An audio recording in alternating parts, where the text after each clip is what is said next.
Hello everyone, welcome to Sanmarga classes.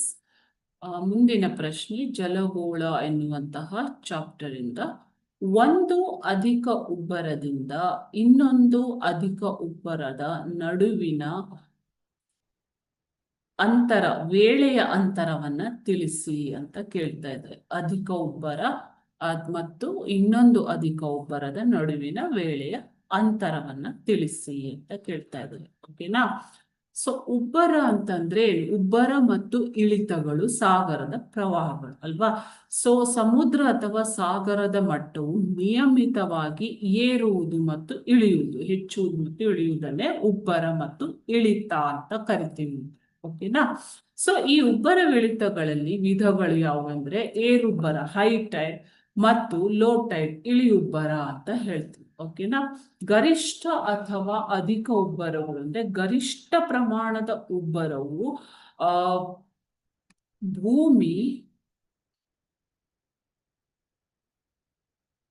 ಚಂದ್ರ, ಸೂರ್ಯ ಇವುಗಳ ಒಂದೇ ಸರಳ ರೇಖೆಯಲ್ಲಿ ಇರುವಾಗ ಉಂಟಾಗುವಂಥದ್ದು ಗರಿಷ್ಠ ಉಬ್ಬರ.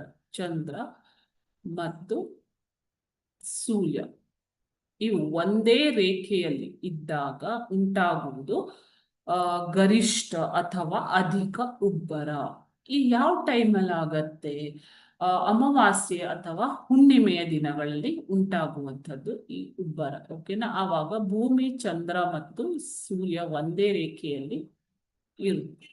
ಓಕೆ, ಸೊ ಈ ಎರಡು ಗರಿಷ್ಠ ಅಥವಾ ಅಧಿಕ ಉಬ್ಬರಗಳ ನಡುವಿನ ಅಂತರ ಅಂತಂದ್ರೆ 12 ಗಂಟೆ 26 ನಿಮಿಷಗಳು.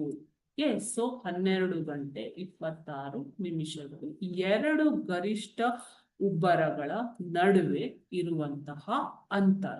ಓಕೆನಾ?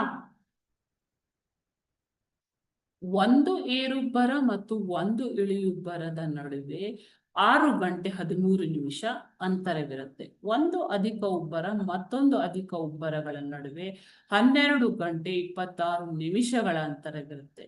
ಅದೇ 24 ಗಂಟೆ ಮತ್ತು 52 ನಿಮಿಷಗಳ ಅವಧಿಯಲ್ಲಿ 2 ಏರುಬ್ಬರ ಮತ್ತು 2 ಇಳಿಯುಬ್ಬರಗಳು ಉಂಟಾಗುತ್ತವೆ. ಓಕೆನಾ ಮಕ್ಕಳೇ? ಸೊ ಹಾಗಾಗಿ ಒಂದು ಅಧಿಕ ಉಬ್ಬರ ಮತ್ತೊಂದು ಅಧಿಕ ಉಬ್ಬರದ ನಡುವೆ ಎಷ್ಟು ಅಂತರ ಇರುತ್ತೆ ಮಕ್ಕಳೇ? 12 ಗಂಟೆ 26 ನಿಮಿಷಗಳು. Thank you.